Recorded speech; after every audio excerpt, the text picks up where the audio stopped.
Hi, it's D Smooth here. Black History Month and Juneteenth are very important events to me because I believe in celebrating our culture and the many accomplishments of the black community. Join me as we celebrate freedom through food and fellowship with Safeway, Saturday, June 17th. We're honoring Juneteenth at the Safeway store at 2845 Alabama Avenue Southeast with tastings from minority-owned businesses, live music, face painting for the kids, and more. Head over to @safeway.com/Black History for details.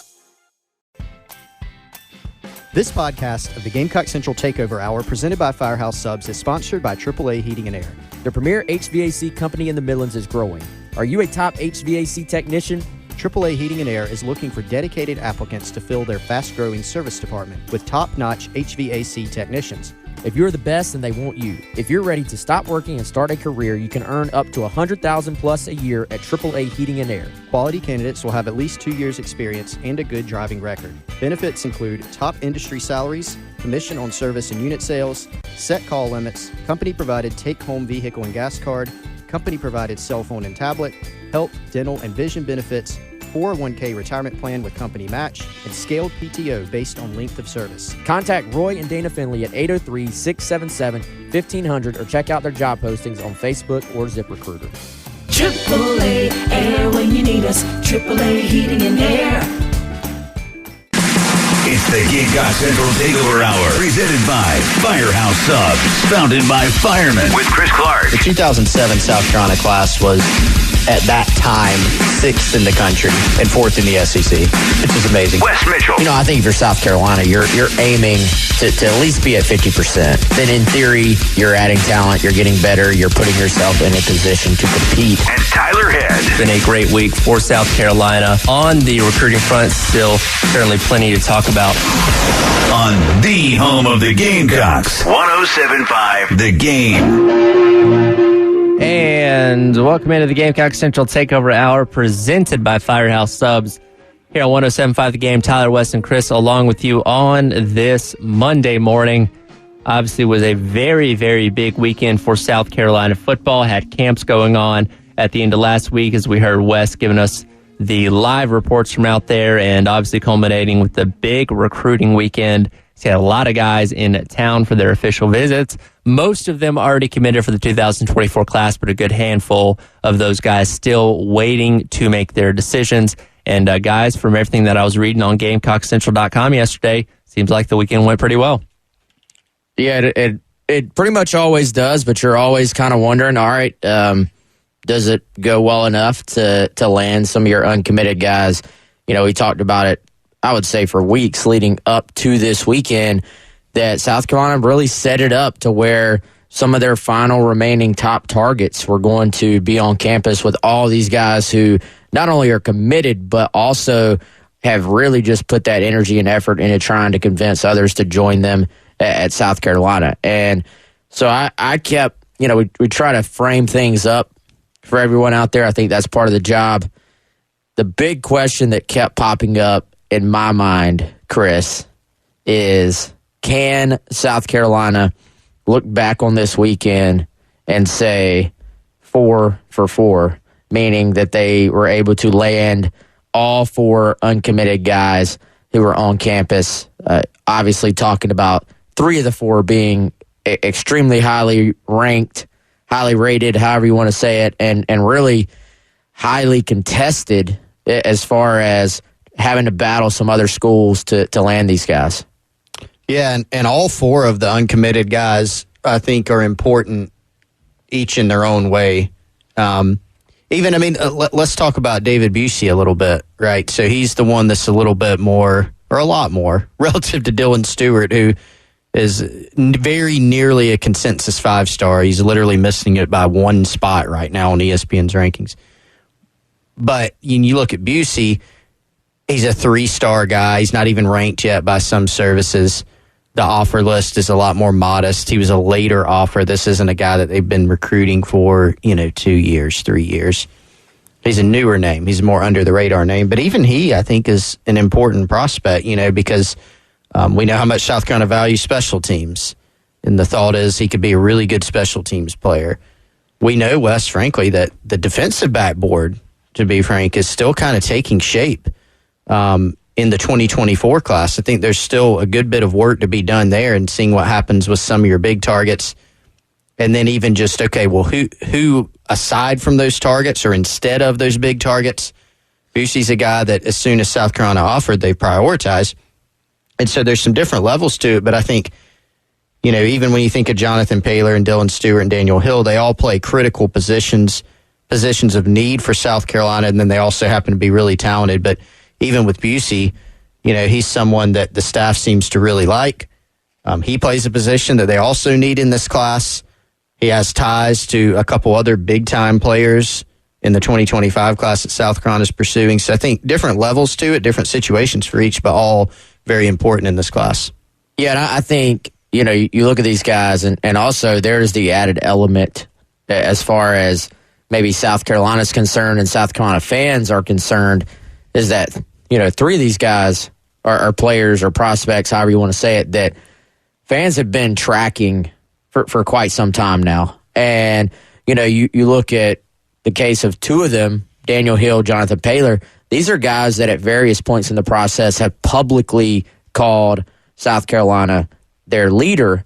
And, you know, so I think it's right and it's okay. Like, fans start to dream a little bit when that happens. And, you know, you don't blame them, and they start to kind of think about the possibility, the real possibility of these guys suiting up at South Carolina. And then, obviously, anytime you're talking about the number one prospect in the country, at least according to On 3 with Dylan Stewart, and you start thinking about that possibility of adding him again at a position of need, a spot you're trying to sort of replenish, and you know, you start to get your hopes up if you're a Gamecock fan. So I kind of get it, man. Like, I think a lot of people are glued to these three guys. I really, truly think that South Carolina probably at this exact moment in time leads for all four. You know, we'll see if there are more twists and turns or not. But I do think we've started to get some clarity, man. Like, you look at Dylan Stewart, you look at, like let's talk about him specifically here for a second. I think that's the name fans have put above all else right now as far as, you know, they want to hear about.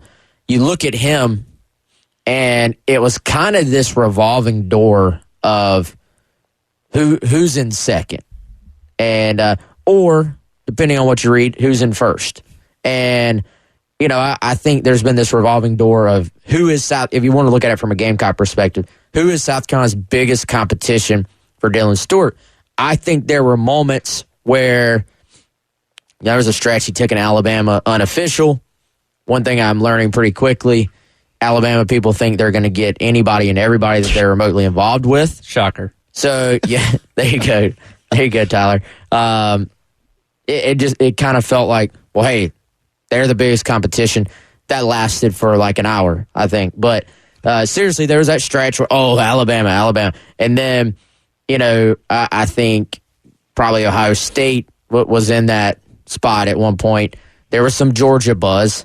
For a minute, there was some Miami buzz. And, you know, it's really come down to the fact that, all right, you got your, what I believe, I won't even say top five. I believe these are probably your final five. And it's South Carolina, Ohio State, Miami, Georgia, Maryland, which I think is probably more of a throw-in, kind of a shout-out to what, for DC kids, is kind of considered the hometown school. I think we've started to get clarity, though, as this thing actually winds down, Chris. It seems to be South Carolina and Ohio State. That's what everyone sort of has come to a consensus on, with Georgia kind of being the don't completely count these guys out because they are still in it and they're Georgia. I at this point, even with that little stretch of Miami buzz, I'd be surprised if it's Miami. I'd be borderline straight up shocked if it was Maryland. Yeah, I think percentage-wise, South Carolina, Ohio State, then Georgia. And if I put it in order from most likely to least likely, I actually think it would be South Carolina, then Ohio State, then maybe a little blank stretch, then Georgia, then like a huge blank stretch, and then Miami. Canyon. Yeah. What's your margin between South Carolina and Ohio State? Is that more of a piece of paper? Is it my cell phone laid horizontally? Or is it? I mean, I think right this second, I think it's a real South Carolina lead. Like, I don't think. Like if you're just, all right, let's just throw everybody else out. For simplicity, let's just compare those two. I don't think this is like a 51-49 between those two. I think it would be more like 2/3 South Carolina, 1/3. I don't think you completely count out Ohio State. Yeah. But I really, truly think South Carolina has done the best job recruiting him and making him feel comfortable. This kid, to me, doesn't even really seem to enjoy the recruiting process at all. He's just very kind of low-key about things, yet he's still been on South Carolina's campus. I believe the count right now is 8.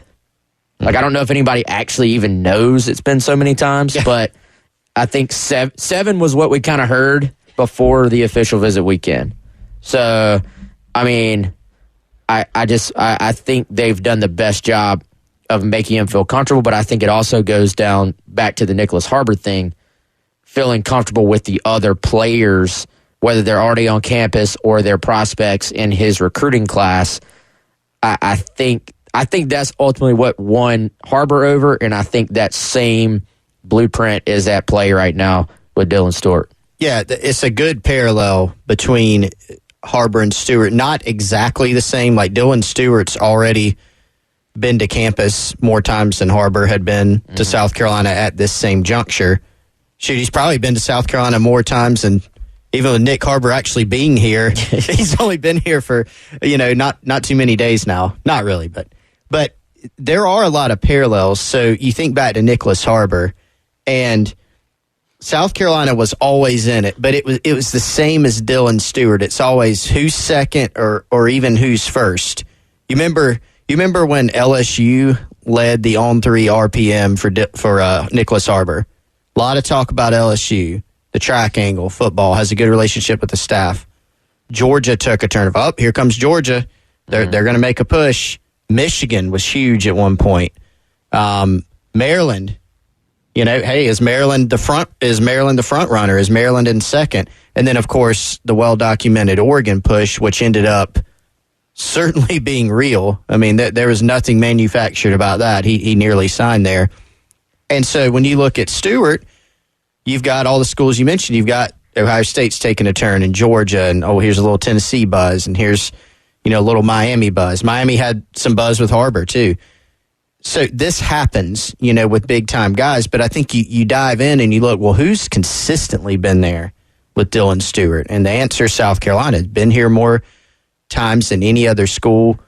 They've been stronger, longer for Dylan Stewart. It doesn't necessarily mean they'll definitely sign him, but when you look at consistency, they have been there. They've been either the outright leader or they've been in that top 2, top 3, probably never worse, than top 3. Probably never worse than like second on his list. And so that kind of consistency, that consistent relationship certainly helps you, because with a guy like Dylan Stewart, with a guy like Nicholas Harbor, this is big-time recruiting. This happens even to Georgia and Alabama and all these other big-time programs. You don't go sign 5 stars uncontested. These other teams are going to make their runs.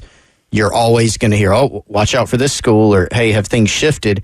The key is just bringing it back to the beginning, and bringing it back to that consistency. And so I think they're going to have to hold off Ohio State, probably some others for Dylan Stewart, but they put themselves in a good spot for him. Well, I think if you're a fan following recruiting, and, even if you follow a lot of South Carolina recruiting, one thing, and it even, I think, maybe took me a while to kind of just, I guess, lock this into my brain, but it is a completely different game when you're talking about battling for the elite guys versus, even I would say a lower, like, 4-star type guy. Like, if you have an early lead and you get a guy on campus and he keeps coming to your campus, can those still flip on you? Of course. We do see it all the time. Especially, I think it's a different game when you're talking about an out-of-state guy versus an in-state guy. Maybe a variable changes, and that variable being, okay, maybe I'm recruiting a Florida kid, and Florida hasn't offered, and then South Carolina leads for months, but then Florida offers. So that type of thing happens. But I think with these elite guys, man, it is an all-out just battle to the absolute end. We saw that with Harbor. We saw Carolina feel really, really good up until, the night before. And then he was going to Oregon. Like, he truly was. He woke up, National Signing Day, Part 2, and was going to Oregon. And then Carolina had to fight it to the very, very end. So, I think with these 5-star guys, it's completely different. So, to me, like, Carolina is, I think they're definitely in the best spot, but you got to get to the finish line, essentially. And we still, by the way, we still got to talk. I think there's more to say on Hill. There's more to say on Paylor that I want to get to on the other side. Yeah, absolutely. We'll continue the conversation on the big recruiting weekend coming up next. Gamecock Central Takeover Hour presented by Firehouse Subs here on 107.5 The Game. It's the Gamecock Central Takeover Hour. 107.5 The Game. Well, the name of the day promotion is over at Firehouse Subs. Can't do the name of the day. But what you can still do is the sub of the day. That's not going away every single day of the week. Sunday through Monday, there is a sub of the day at all 14 Midlands Firehouse Subs locations for you. And today, guys, you know what it is, Wes? I'm going to say that it's probably Meatball Monday. It is Meatball Monday. By the way, did you see what I had for lunch yesterday? Yeah, I did. I went New York Steamer, by the way. Wednesday's sub of the day. Exactly. But is that your number one now? Didn't make it back to the top of the list? It's still there. Yeah. Power rankings, number one. We haven't been updated in a while, so I'm asking. The meatball is also up there, another Wes Mitchell favorite. Meatball Monday. Hey, if you're feeling crazy, you can go get it Wes's way. Add some pepperoni. I don't know. We haven't trained all the stores yet to know what Wes's way is, but we'll get there soon. $7.99 if you just want to get like a weird look, just go. I'll have it Wes's way. Like, all right. What is that? Sure. $7.99 for a medium, $5.99 for a small. Firehouse Subs, firehousesubs.com to find the one nearest you, or download the Firehouse Subs app to get rewards on your purchases to earn yourself some free Firehouse. Tomorrow also, guys, we're going to be out on location at Firehouse Subs in Newberry, 1214 Wilson Road, 9 a.m. to noon, special edition, Gamecock Central Takeover Hour. Go check out Firehouse Subs today, Meatball Monday. All right, more recruiting coming up next. Gamecock Central Takeover Hour, 107.5. Now is the time for America to chart its course to a green energy future. And we can't do it without clean hydrogen. But it's up to regulators in Washington to establish the right rules that advance clean hydrogen today. Clean hydrogen needs the full extent of the production tax credit to decarbonize heavy industry, create high-skilled jobs, and lead the global energy transition. Get the facts at cleanhydrogentoday.org.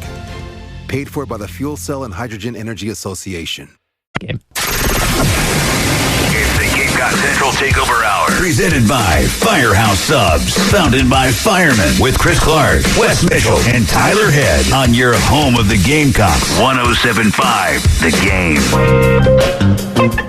Game. And welcome back into the Gamecock Central Takeover Hour presented by Firehouse Subs. Here at 107.5 The Game, Tyler, Wes, and Chris along with you. Spent a lot of that first segment talking about Dylan Stewart, obviously the 5-star edge prospect out of the D.C. area, but the other names that are on campus for this weekend, Daniel Hill, Jonathan Paylor, and David Busey, linebacker out of Savannah. And when you look at these guys, various possible commitments on the horizon. I believe Paylor's going to be naming his top 5 later on today, but these are also some names for people to keep an eye on over these next couple weeks to see what these guys ultimately decide to do. Yeah, Paylor going to do his official top 5 today. Chris, I don't know who would fill out that top 5. I think that's what I was wondering. I mean, really, South Carolina, NC State. Then I guess you probably throw UNC in there. He did take his OV there. I couldn't even remember because I feel like there hasn't been as much UNC chatter with him, as you would maybe think. But he did take his OV there. That was his first one. At one point, had a Clemson official set up. Yeah. Didn't really happen, I guess, but I'm thinking Penn State might sneak in there. You think so? Yeah. Yeah. I mean, if he's following the playbook, then you just put your biggest other offers in there. Yeah. Like you gotta. Let's see if there's a random Bama. Bama, man. You gotta juice it up a little bit, but yeah. So let's go there. Let's talk Paylor. First of all, I think if you're a fan with a lot of these guys. And I think especially if you don't really follow recruiting on like a beat-to-beat basis, probably like, all right, man, like where's these welcome homes, man? Like, can we get another welcome home? Like, why did they not commit? Well, a lot of guys kind of have a plan in mind, and fewer players go public while they're on campus. Obviously, you do get from time to time the, hey, coach, I'm coming.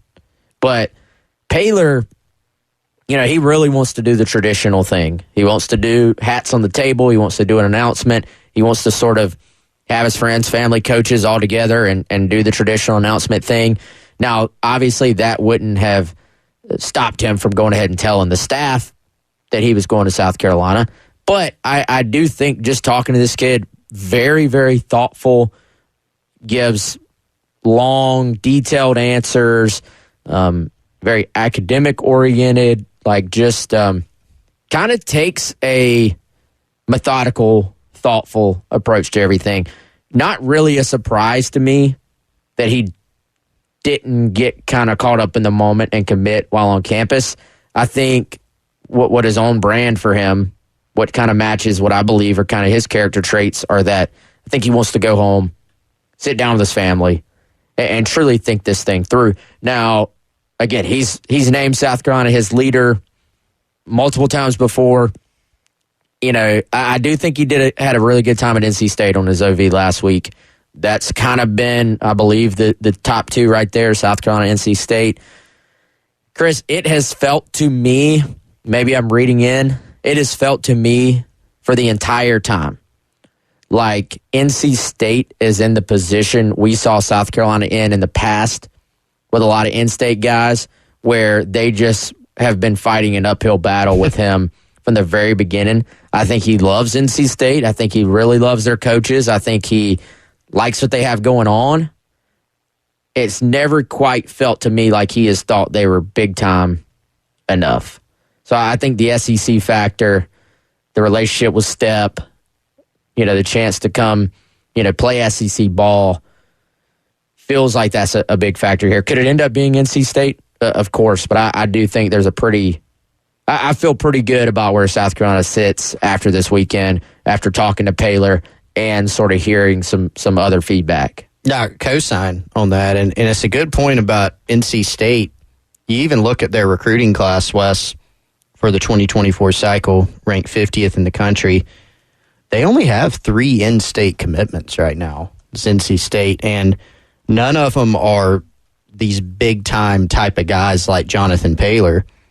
But now let's go to the South Carolina side of that. One of the things that a lot of Gamecock fans who do pay close attention to recruiting have pointed out is, guys, what's going on in the state of North Carolina right now? And the Gamecocks have been on kind of a drought in the state of North Carolina. It's obviously been one that's been very good to them in the past. We can go through a lot of the big-time names who suited up for the Gamecocks that are from the state of North Carolina. There's been a lot of really good ones. But lately, not as much. And I think I'll have to double-check this or somebody else can fact-check me. I don't think there was a player from North Carolina in the 2023 or 22 class signed. I believe it was the 21 class where you would have had Nick Barrett. I believe that was the last signee from North Carolina, which is in some ways kind of mind-boggling. There's some reasons for that. You often point out, Wes, Mac Brown has done a really good job in the state of North Carolina. That's certainly been one.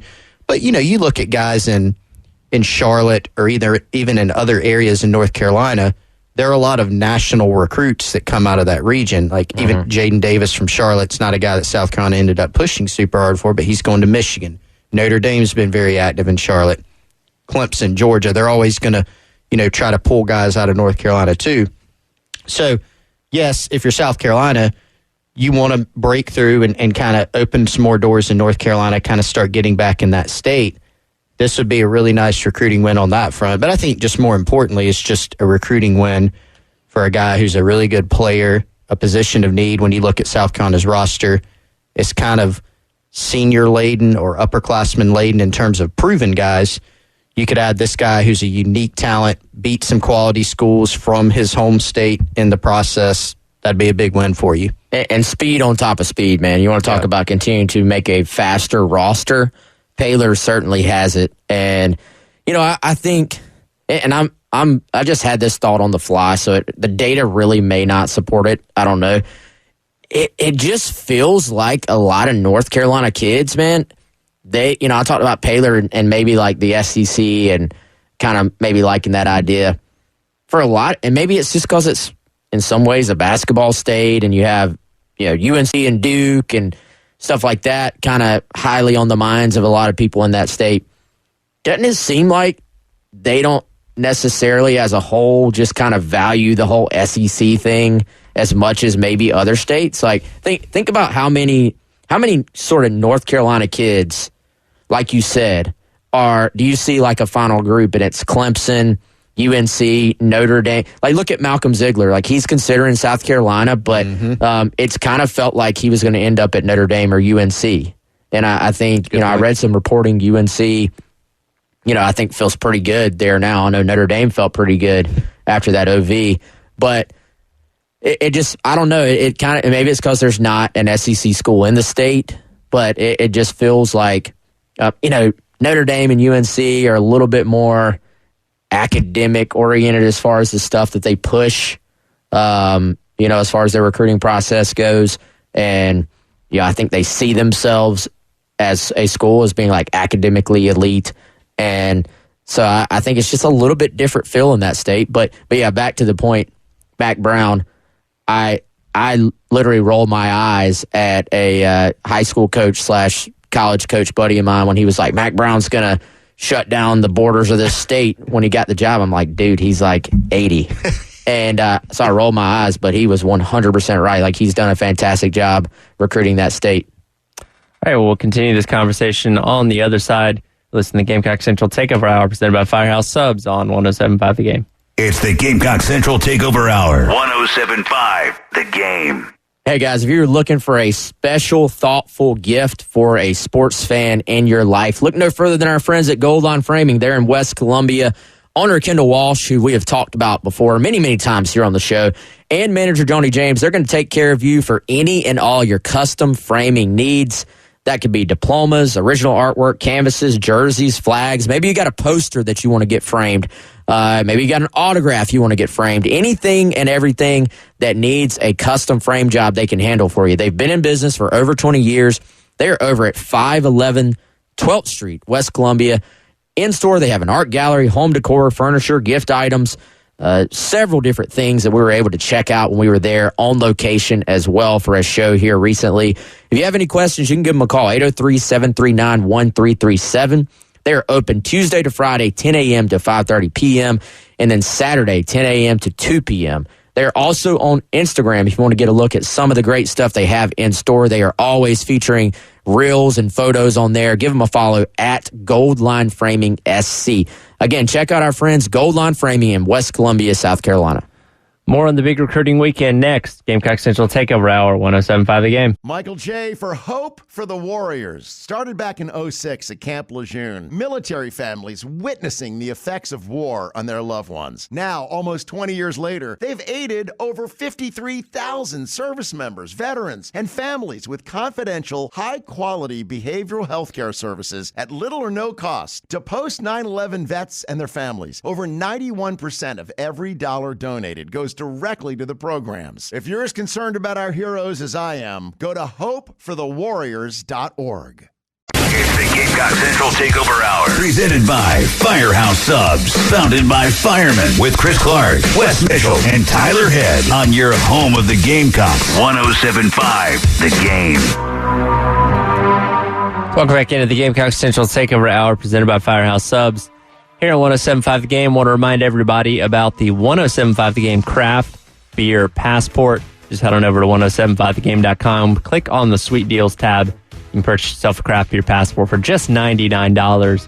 It's a $285 value. Good at over 15 locations around the Midlands. Again, it's on 1075thegame.com. Click on the Sweet Deals tab. Continuing our conversation about the big recruiting weekend, and you guys spent the last segment there talking about Jonathan Paylor, who is set to announce his top 5 at some point today. You mentioned a little bit earlier, Dylan Stewart has South Carolina in his top 5 with the likes of Georgia, Maryland, Miami, and Ohio State. And obviously, you can't get every single recruit in the country, but being consistently in the top 5 of 4 and 5 star prospects, we obviously know that Shane Beamer is building things in the right direction, and that's reflected with the ranking of his recruiting class year after year after year. What does it say about what he's doing, just consistently appearing in these top 5s of these highly sought after prospects? I mean, I think one is, Chris, you kind of throw in here as well, but I think it's about some momentum and on the field wins. I don't even think it's necessarily about the actual record. I think it's about beating Tennessee and beating Clemson and the buzz, getting those marquee wins. I think for a long time, you can even go back to Muschamp era, and I felt like early on, it kind of felt like Carolina was like kind of winning the games they were supposed to. It wasn't always pretty, but then you sort of said up until that, strange upset of Georgia, you were like, you need some like marquee wins to kind of point to. And, Carolina, to their credit, has actually had some big marquee wins both seasons so far. You look at year one, beating Florida, beating Auburn, and then beating North Carolina in the bowl game the way they did and kind of doing it in style in that game. And then I think on a much different level, you look at knocking off Tennessee and then beating Clemson at the end of last year.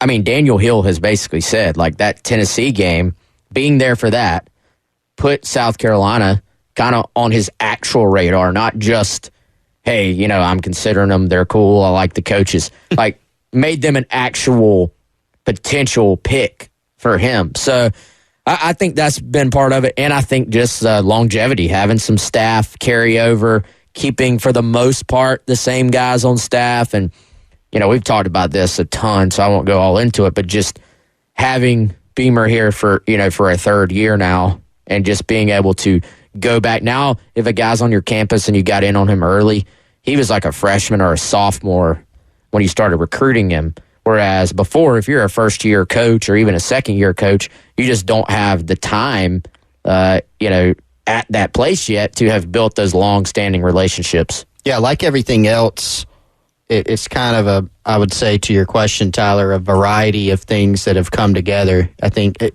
and South Carolina's going to be a different blueprint than, say, Georgia, or Alabama, or some traditional, blue blood school where it's a little bit more plug and play. Now, you can screw it up. We've seen it, even at those schools.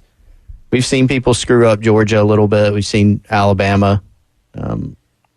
You can screw it up, but it is easier, right? So I think at South Carolina, it's a little bit more of an interesting formula and format. And the one point that Wes made was the longevity. So we, very early in Shane Beamer's tenure, we were already trying to set the stage and point people to, hey, to really know the recruiting upside of this staff, the floor, the ceiling, the potential, we need to measure not the 2021 recruiting class that was put together in a couple weeks, basically, or even the 2022 class. You need to look at 24. And so there were some prospects that they started recruiting very, very early, couple years ago, 3 years ago, and it's guys like Cam Pringle. Having that long runway certainly helps you, especially if it's an in-state guy. And so that brings up, to another point. I think you need a little bit of just luck or good fortune or whatever you want to call it. You need to have some really good guys in state that you can go out and get when you're trying to build a program or when you're trying to take the next step. It's been said a lot. You look at Steve Spurrier's turnaround at South Carolina. That wasn't all roses at the beginning. There were some big victories early. You think about going to Neyland and beating Tennessee. You think about beating Florida at home early in that tenure. But there were some tough moments too, and it wasn't until even the end of 2008 was terrible. You think about the ending of it. It wasn't until like the 2009, the 2010 class where you really started to see it go up. And one reason for that, really good staff, which Beamer's put together a good staff of his own, but also some in-state guys. South Carolina had the benefit of getting some elite talent that came up in their state, and they were able to keep a lot of it home. So now look at 24. You've got some really good talent in your state, and so far South Carolina's basically gotten who they have offered in the state.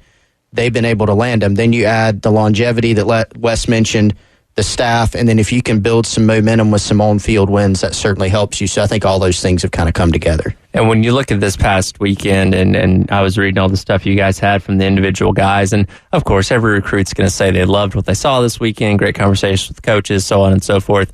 How do you guys, as recruiting insiders, kind of read in between the lines of what these guys have to say to get a real feel on just how the weekend went for them? I mean, I think it's a combination of things. I think, for one, you are sort of trying to get a feel for what you hear around the program as well. Obviously, if you're doing this job, you have developed some relationships, and you're kind of trying to get an idea, hey, does this match up? And it is interesting. Some guys, Chris, I feel like are very, very good at kind of playing it close to the vest. Other guys are on the other end, and even if they're not quoted for saying exactly what's going on, they'll kind of tell you off the record what the deal is. And then you got guys in between that actually you can kind of read between the lines. Like I think it's kind of dangerous to just read between the lines, because it can kind of lead you astray on your information. But if you read between the lines and that matches up with other things you are hearing, I think that's when you can actually get a pretty good idea, maybe of what's going on with the prospect. So it's kind of a combination of things. Some guys it's easier than others, though, as far as figuring out exactly what's going on. And some guys it's kind of obvious, like David Busey. He told us beforehand, hey, if it checks out, I'm going to commit on or shortly after. And then he obviously is not publicly committed, but he said, hey, stand by, basically, which, I mean, you don't have to read between the lines, I think, there. So, guys, I'm thinking, Daniel Hill in the next segment? Sure. Sounds perfect. Wrap up today's edition talking about Daniel Hill.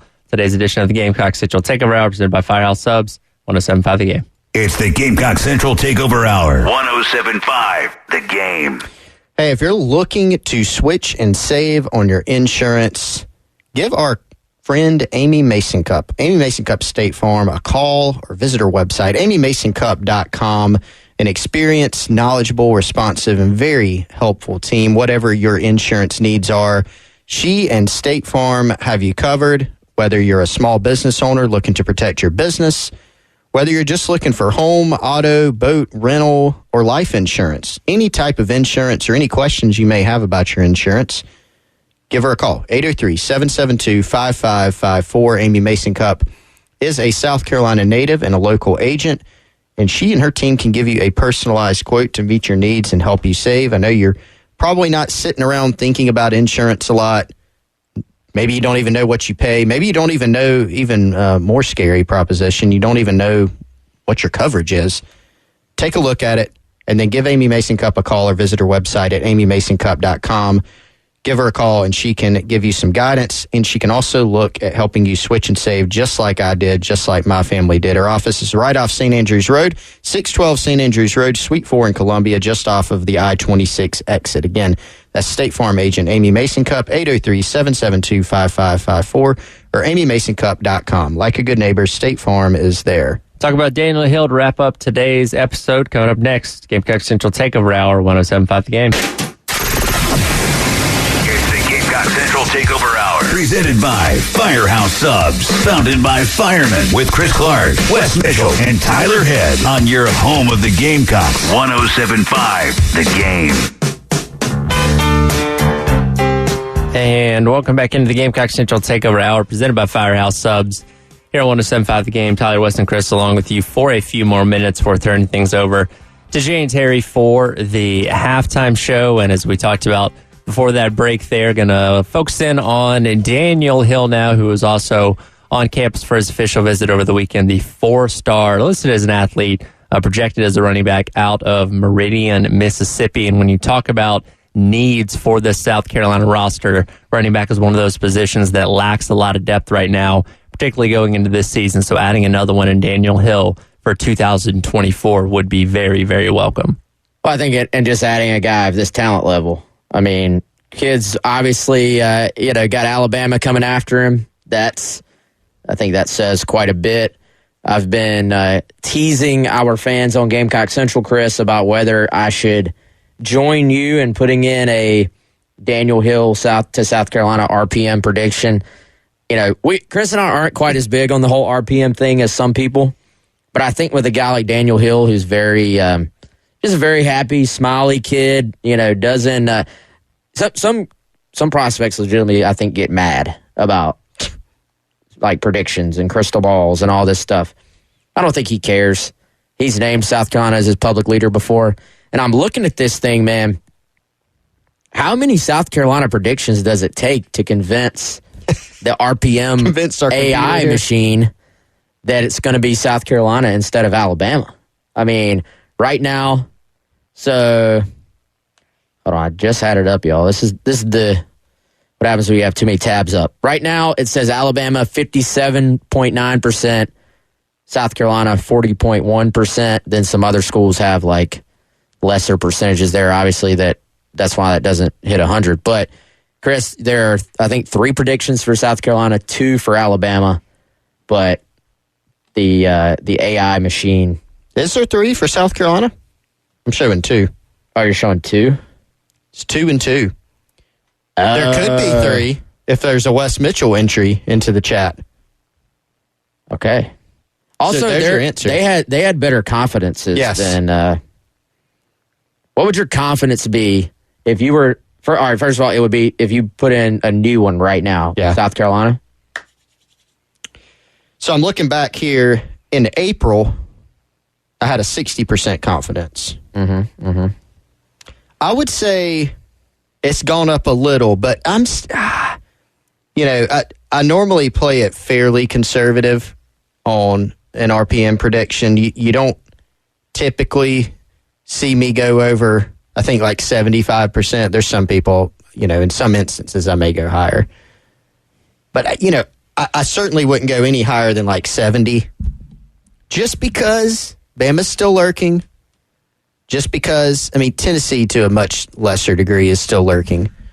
I think this is realistically a South Carolina-Bama battle. But there is Bama, and they are lurking, and this thing is not done yet. So I would, if I raised it, I did consider raising it a little bit. I'll probably leave this where it is, though. But you think I should put one in, right? I think you should. I think it'd be fun. Why not?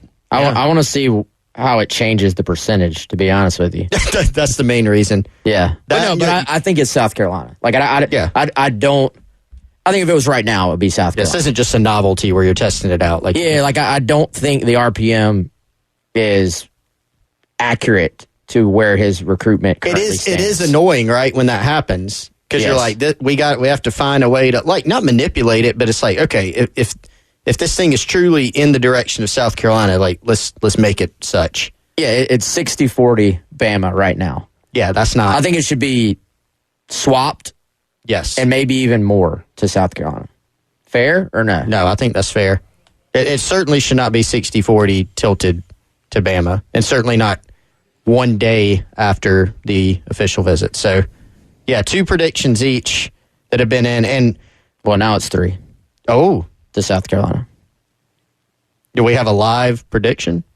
Yeah, we do. Can we get your percentage that you placed on it? 65. Now, this will be interesting because the other predictions, now all these, the 2 Bama ones were made in March. One South Carolina one was late March. Mine was in early April. Yours is obviously in late June. So we got a 60, 60, and 65 for South Carolina. 70 and 75 for Bama. And so it updated 56.9% South Carolina, 41.4% Bama. Here we go. I love how it updates in real time. Yes. Basically. But, dude, for real, though, I think great visit for South Carolina. What I know we both kind of talked to him, but what do fans need to know about how it went? I think if you're South Carolina, you can't really do much more. It went as well as possible. And this may irritate some people to hear, but you've played your hand. You've showed your cards. You've done everything you can to get Daniel Hill, and it's really just going to come down to, is he going to come or not? And I think you put yourself in the best possible situation for that, whether it's relationship with coaches, the vibe, the environment that he loves. You know, getting him with some other players on the team, Juice Wells and others this weekend to have a great time. And then here's another one. I mean, and I think Daniel mentioned this publicly, even the opportunity to come in and play. When you stack up Bama and South Carolina, there is a better depth chart picture at South Carolina, and I don't think you can undervalue that. All right, that'll do it for today's edition of the Gamecock Central Takeover Hour presented by Firehouse Subs. Don't forget, tomorrow we're going to be broadcasting live from 9 to noon at Firehouse Subs, 1214 Wilson Road out in Newberry. Myself, Wes, and Chris, come by and say hello. Enjoy some delicious Firehouse Subs. Coming up next, halftime show with Jay and Terry right here. 107.5 The Game. Michael J. for Hope for the Warriors. Started back in 06 at Camp Lejeune. Military families witnessing the effects of war on their loved ones. Now, almost 20 years later, they've aided over 53,000 service members, veterans, and families with confidential, high-quality behavioral health care services at little or no cost to post 9/11 vets and their families. Over 91% of every dollar donated goes directly to the programs. If you're as concerned about our heroes as I am, go to hopeforthewarriors.org.